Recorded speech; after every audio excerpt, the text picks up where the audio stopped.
musidɓe tedduɓe en calmini bandiraɓe fof to mbawi wonde duuɗe baba adama he fof en calmini ɗumen en jurimi ɗumen en jetti ɗumen hande eɗenayi wuuro men mawgo wuuro men Horko Ƴere noon wonko addi en ɗo hande addi en ɗo ko noddago radio mawgo witego Ore FM hande eɓe mawnina anniversaire mabɓe anniversaire mo ganduɗa hoorema ngol ɗo woni lawol ɗiɗoɓol ngol ganduɗa hoorema eɓe mawnina ɗum hande noon eɗen dardiɗo e biteɗo Njoogu Salli Seck kankone namdo ɗemmo e holno radio ngo gila ari hol nafoore maggo hol kadi no yimɓe jiiri radio ngo hol kongo ɓeydani Horko Ƴere e diwan Horko Ƴere. Njoogu a salminama. Assalamu aleykum, on calminama Fuutankoɓe, en calmini bandiraɓe fof e dariɗen ɗo noon koye Horko Ƴere to wiite wuuro Koli, wuuro Satigi Suli Ndiaye Moumou Gakou Sawlama yar joom Koli Tengel. Horko Ƴere kam so haalama yimɓe ne gandi Horko Ƴere ko wuuro taarih, Horko Ƴere ko wuuro ganni, Horko Ƴere ko wuuro cosaan, ko wuuro laamorgo. Horko Ƴere meeɗino wonde capital Fouta e waktu Satigi Suli Ndiaye Moumou Gakou Sawlama yar joom Koli Tengel. Dariɗen ɗo noon koye radio Ore FM. Ore FM noon ko radio ngo Horko Ƴere e diwan Horko Ƴere e ko taari Horko Ƴere. Sababu noon Ore FM jibineɗo ɗo e Horko Ƴere ko gorko jeeyaɗo e Horko Ƴere baɗɗo fayide biyeteɗo Abdoul Karim Sall, o woni ministre environnement développement durable. Kanko woni mo mbiyatmi hulɓine suusa jamnowo caliɗo mumtinowo mumɓe, kanko tagui ha radio ngo woni ɗo. Nden koye waktu no wonno directeur ARTP nde ko kanko addi radio ngo. Radio Ore FM noon ko radio yimɓe fof, radio Ore FM ko radio ganni, radio Ore FM ko radio Fuutankagal, radio Ore FM ko radio fina tawa men. Radio Ore FM waɗi ko tiiɗi kadi findini jangini walli ɗum noon seɗen jettaten ko sababu o to ummiɗo. Sababu o noon ko Abdoul Karim Sall. eɗen jaram ngati diine ne haale ɗo, fina tawa men en haale ɗo, ko wayno ndema en fof kala ko jiiɗa ene haale ɗo e Ore FM. ɗum noon ko kanko jeeyi sababu o. kadi hande ko anniversaire mabɓe, deuxiéme mabɓe édition, kadi eɓe mbaɗa hen rendre hommage hono Maynumo Harouna Sade, Baydi Samba Amadou Aljuma Ɓooyi, Safi Siré Karta Siré Boubou Ndumbi Takko Hamadi Mamadou Sukumba Ɓooyi. on woni Maynumo Dorogo Abdoul Mayram Binde Jagui Ali Hamad Dew Kullal Alamari Dembo Gumunu Ali Samba Kori Ngwali. on woni gonnoɗo directrice, kanko idi wonde ɗo directrice radio ngo. o maayi noon o nawani gacci. kala ko jiiɗa ko woni ɗo ko yooɗi ɗo heddi kala garɗo ɓeydan, kono ko jaɓɓal makko ngal yimɓe jaɓɓata. kadi eɗen jetta Allah, kadi eɗen jetta directeur gonɗo ɗo hono Ama Diallo, kanko ne ko neɗɗo moƴƴo omo tinni. kadi yimɓe ne jetta kadi kala liggotoɗo ɗo e Ore FM, kamɓe fof eɓe daari darde mabɓe, eɓe jamma ñalawma suba kiide eɓe daari eɓe pindini yimɓeɓe, eɓe kiltini yimɓeɓe, eɓe kalde e munen, eɓe balla yimɓeɓe. kadi kala ko Fuutankagal noddi, kala ko l'islam noddi, kala ko lasli noddi, ene ɗo ene waɗe e Ore FM chaque ñalawma, chaque jour fof ene woodi ko ñalawma mum ko dillata e Ore FM. joni noon bandiraɓe en keeɗima Njoogu Salli Seck o arti e nafoore radio ngo gila ngo waɗa ɗo eyi ngol ɗo woni ɗiɗoɓol anniversaire, eɓe mbaɗa fêté anniversaire mo radio Ore FM. joni noon hande ko ñalawma mawɗo wonno e nder Horko Ƴere, ñalawma kadi mo ganduɗa hoorema diwan Horko Ƴere fof ene weltono ɗum, par ce que gila radio ngo ari yimɓe mbatti hebde kabaruji laaɓɗi e Pulaar. so 1 heure yoni yimɓe mbattata haqqille koye Ore FM, kabaruji labɗi e banggue pular gila ɓe gaari gila nden kabaruji batti heɓede e radio Ore FM ɗum noon ko ɓeydare mawde ɗum noon ko jiiɗa kadi e diine o jiiɗa kadi e ndema ka jiiɗa kadi e gueɗe kewɗe ɗe ganduɗa hoorema programme uji Ore FM ene dilla hen e artiste ɓe kadi e ñeñɓe ɓe kadi kamɓe fof ɓe jejjitaka e nder Ore FM ɗum noon hande so tawi ɓe dariɓe eɓe mbaɗa oɗo feete ñalawma oɗo ma yimɓe fof gara nangana ɓe ganda nafoore mabɓe e yimɓe ene woodi yo Allah naw ɗum yeeso ɗum noon ko Ƴella TV arnoɗo hande pour yaltinde kala kene faati e gueɗe Ore FM namdade yimɓe kadi holno jiiri e Ore FM mbiɗa sikki gueɗe kewɗen nen to e nder fijirde he sen jeehi ɗum mo jiiɗum hande e nder Ore FM ɗum noon bandiraɓe on jarama eyyi Ƴella TV no mbiɗum ni Ƴella TV nootimo inde mum Ƴella TV ko eɗen gandi hamo ƴellitare hande comme exemple Ore FM radio ngo no waɗi ni hande addi ɗo fina tawa men ko wayno lambaji ɗi mbayruɗen yiide hande en jii ɗum ɗo min mbiɗa sirtoɗo minen no min goni suwaɓe somin nani tan lamba ne fiya no mbaɗɗa fof a ƴeewan beela aɗa daña no natirɗa Ƴella TV noon ari ƴellidde fina tawa men ali ƴellidde fuutankagal ɗum noon Ƴella TV ƴellirima enen fof yo Allah hokken ƴellirade assalamu aleykum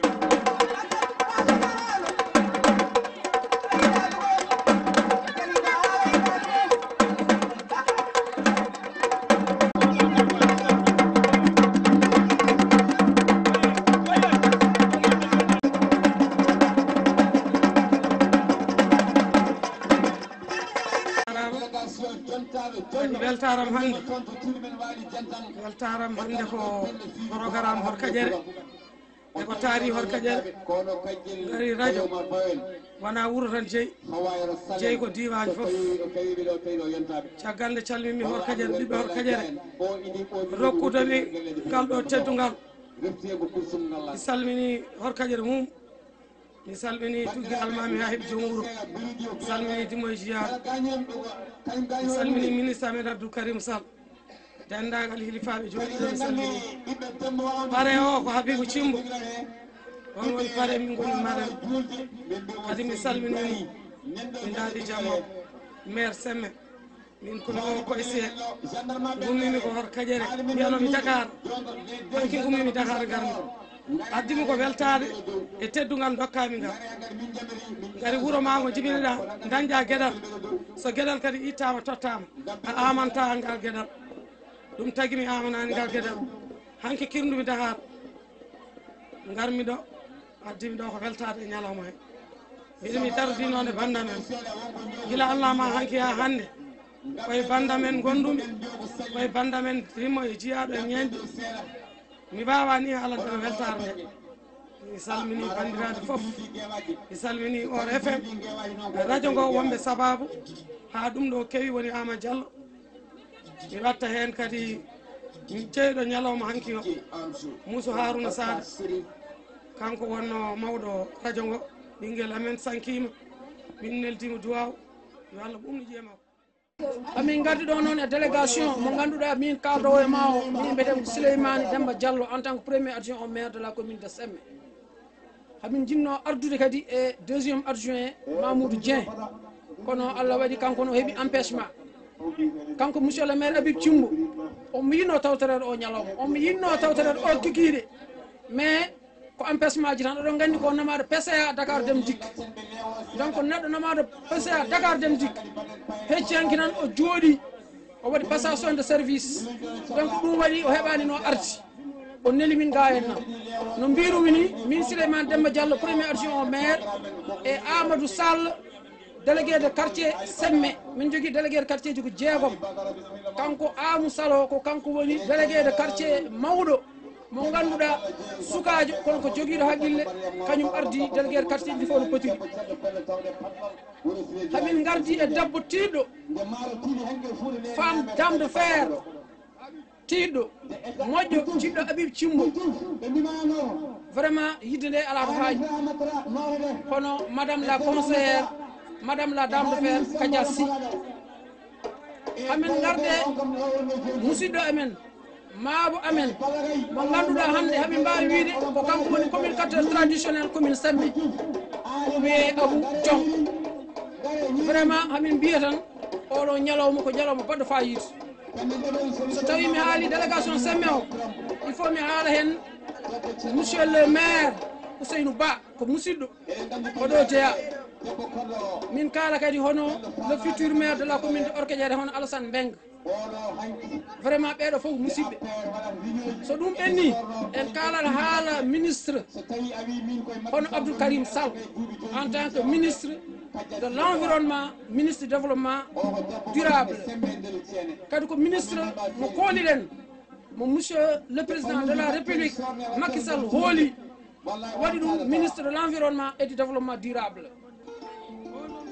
andi musu sankima vraiment yo Allah yurmoma yaafoma yo Allah harnuma aljanna yo barke makko heddo ko acci yo Allah ɓurnu ƴiye makko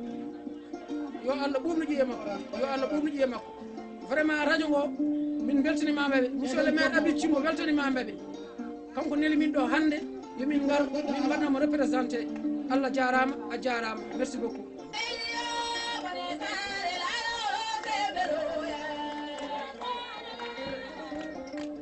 on woni Soule Ndiaye Moumou Gakou sawlamu yer joom koli tengella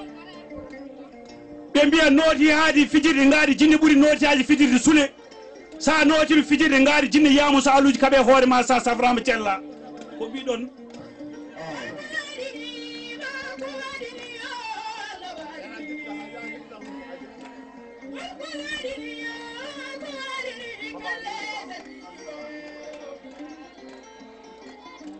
o woni satigi Soule Ndiaye Moumou Gakou sawlamu yer joom koli tengella o woni jiwowo e nannene kaɗa o ketereje balowo celluɗiam ƴiƴam keccam jaaje fala mbaragu rewani gacce Mousso Harouna Sada Baydi Samba Amadou Aljuma ɓooyi safi sire Kajar sire Boubou Ndumbe takko Hamadi Ma Moussa Coumba ɓooyi holko mbiɗon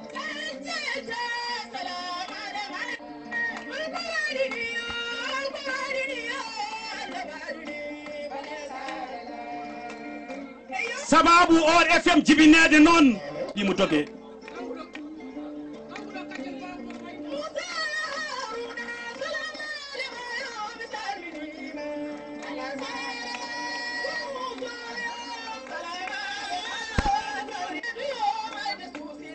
noon de hande noon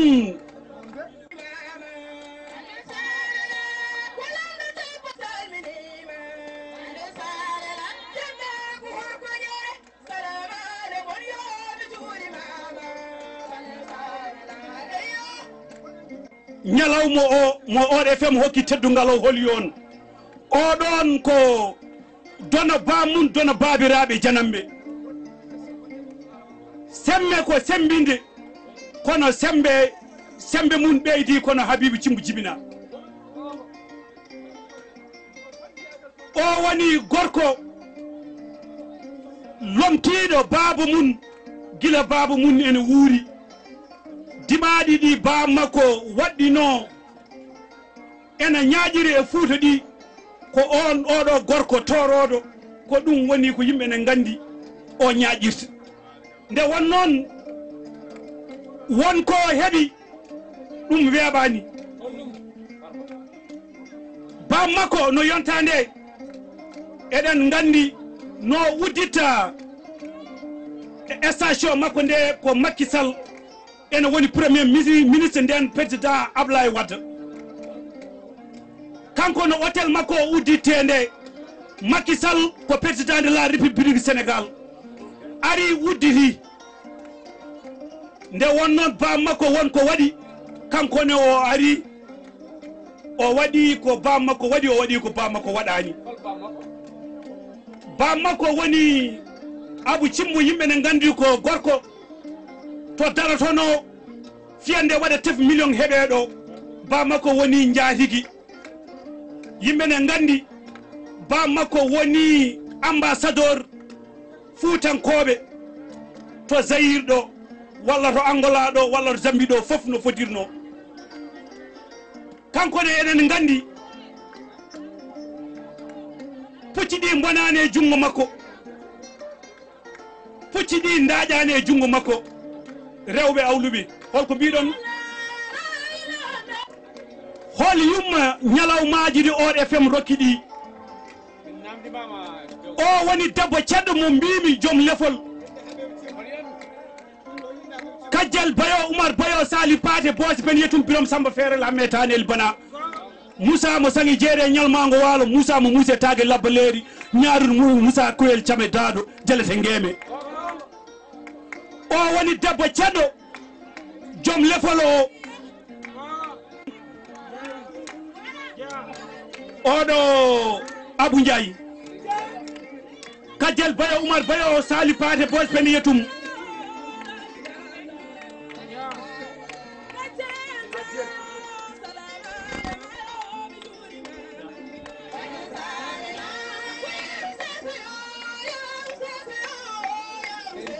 gonga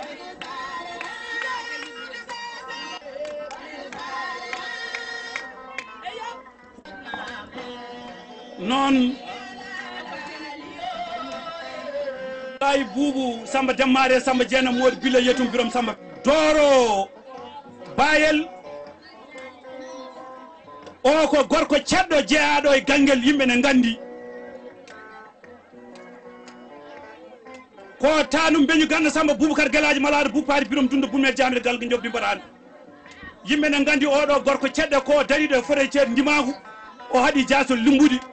o FM kadi rokkimo teddungal ma jaafuɗo nde ko woni ɗo ko ni heewi mbiɗa yinno goto hen fof mi haala inde mum kono noon ɓe mbi yen koye golle ɓe paayi kono noon kala gonɗo ɗo on jaafotomi tan seeɗa wonɓe coynitomi ɗo ko wayno faari bojal tanum takkude Dramani nanɗo Mama Gange o debbo ceddo woni Wulle Diagne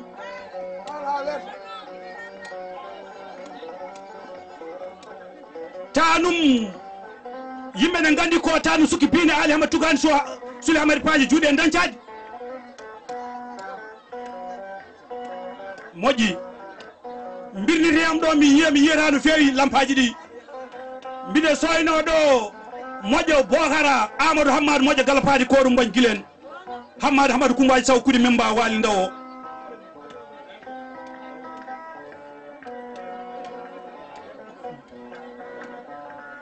ban o fiilanomo lefol o concert o fiilanomo lefol joni kadi neɗɗo so heeɓi teddungal kono keɓa teddungal e wuuro bamma to jibineɗa bamma jibini noppi ma ko wone noppi ma ko a dadaki aɗa wiyaɗa fiya ñañe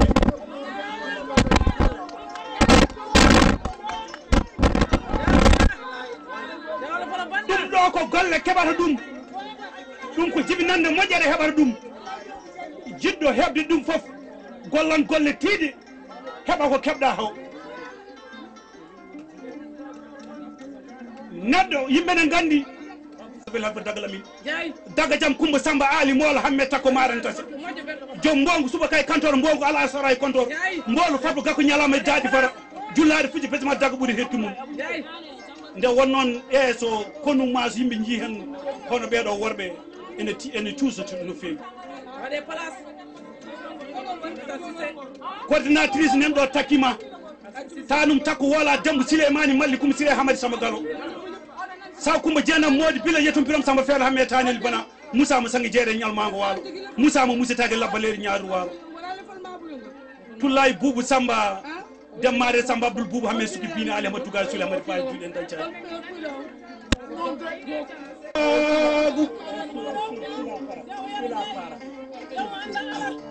koni a heeɓi ñalande wawama holi o moƴƴo bayo Oumar bayo sali pate bo se pene yetum birom Samba feere la metane libana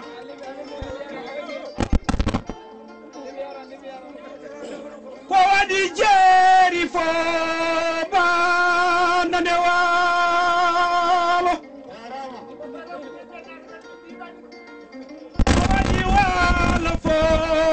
bandane jeeri ko mbowo kawɗi mo yadata e kawaɗi Kajel Bayo Umar Bayo ayadata e kawadi ndewanema koni ya dañi lefol yo hol rokkudema lefol ko ñeeñ me gelleje Biram Demba Dogo hono ma ɓuɓe horko jere gaddinima teddungal koni yo jogore jam yo moƴƴo Boyo Oumar Boyo Sali Paté Bothie bandiraɓe en gari hen ha ɗo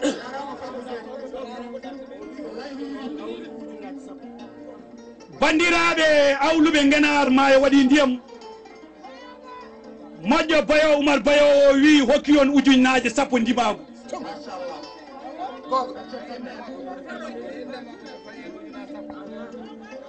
Alsan Siré Mama Diadi Selli Moussa Hamad Tiabou wi e dow inde Kajel Boyo Oumar Boyo eɗen teddinira lefol Kajel Boyo Oumar Boyo Sali Paté Bothie ngol yimɓe ne gandi o gorko baɗɗo fayide dimaɗi bonani e junggo makko e gardugol délégation makko foof e wonande maire debbo e gorko sukaka e mawɗo kala semmanke ko kañum teddinira leppol ngol ko boro e daleri woni ɗo sa waggi gueese maɗa ha paari sa welliti gueeso on jamiɗimi haala ko falata min woni Abou Samba Oumar Mamadou Saydou Hammad Coumba Piramali Dugunde Samba Mamali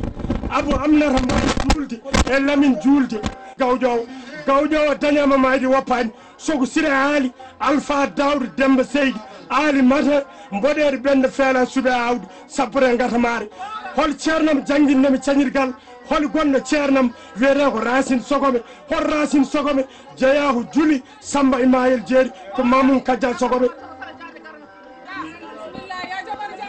ya jogor jam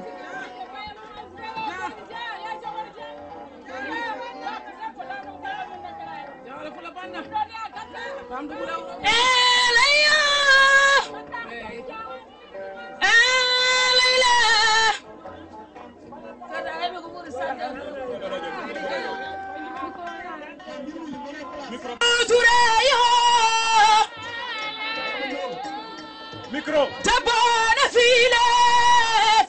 malefo kokona file malefo yo ko famdude hadara itane dagede ko suzere duwata maite laloyo kwagitane magana lomaite gane kwanyanya burendi tanimo gadelyo kwanyanya TV Jella TV jellitima kadi e ñalawma o FM o hawri koye Kajel Boyo Oumar Boyo Sali Paté Bothie ene waɗa maren ɓeydo to tan ko ƴellitade ɗum noon bisimilla ma debbo Thiaɗo Kajel Boyo Oumar Boyo wi Allah jarama on jarama oɗo o wi en cinki en jooɗi en moƴƴini o yo salmini bandiraɓe Horko Ƴernaɓe o salmini ko taari Horko Ƴere dimo e dimajo e ñeeño gawlo fo nenɗo debbo e gorko suka e mawɗo fo salmini ɗum o jarnima dendagal Horko Ƴere naaɓe surtout ma noon e rewɓe gelleji Birom o kala ko to e makko o wi e ko mawne makko caggal Allah e nelaɗo mum Cheikhna Ahmad Tijani rewɓe Horko Ƴere ene tawa o yetti rewɓe Tullay Lo yeehi yaade Alsanen heddiɓe jeehi o wawa limde coordinatrice Hawa Yero Hawa oɗo Hawa Nako en Hawa Demba Wawde Bummare en camma ndaw en o wawa limtude Ama Dabel ko bani gorko ko jom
jaram no feewi Amadou won ko adi fof eɗen jetta Allah no feewi eɗen jetta bandiraɓe yeeɓoɓe Diallo TV en jarnima bandiraɓe fof hande noon eɗen ɗo ene cuuɗi meɗen Horkodiére taw gonɗen koye deuxiéme édition anniversaire radio Or FM 89.6 ɗo e Horkodiére en jarnima bandiraɓe fof eɗen gandi rawane en mbaɗino anniversaire o première édition woni oɗo édition mo jiiɗon min mbanno parrain ko Sidi Diop Horkodiére najo marraine o min mbanno ko Mariam Kanto Semme hikka kadi min mbaɗi deuxiéme édition o taw premiére o parrain o manam min mbaɗi ko Habibou Thimbo marraine o min mbaɗi Kadiel Dia bandiraɓe noon notima e keewal e peewal kadi gueɗe ɗe fof ndewi normal so Allah rewi lawol no yiɗirano ni dañirama noon komin cohluno ko kadi min dañi ɗum par ce que yimɓeɓe notima e keewal yimɓeɓe notima kadi no min jiɗno notoro ni min jarnima yimɓeɓe foof ha tengti noon e bandiraɓe meɗen ƴellankoɓe e ko wayni bandiraɓe meɗen bittelnaɓe eɗen gandi kamɓene e mbaɗi golle baɗɗe fayida e oɗo programme ɓe nangui hen ha tidde won noon golle tidde woni hakkude meɗen e mabɓe en jarnima en tout cas bandiraɓe foof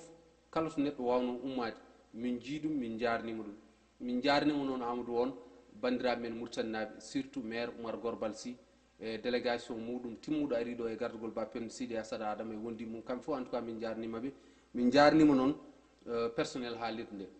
worɓe e rewɓe saabu kamɓe fof mbawi rendude ɓe goni neɗɗo goto haɓe mbawi miijade ngoɗo miijo ha oɗo programme waɗa min jetti noon min jaari gardiɗo min o woni Abdou Karim Sall ministre de l' environnement et du développement durable nde wonno ɗum ɗo fof ko kanko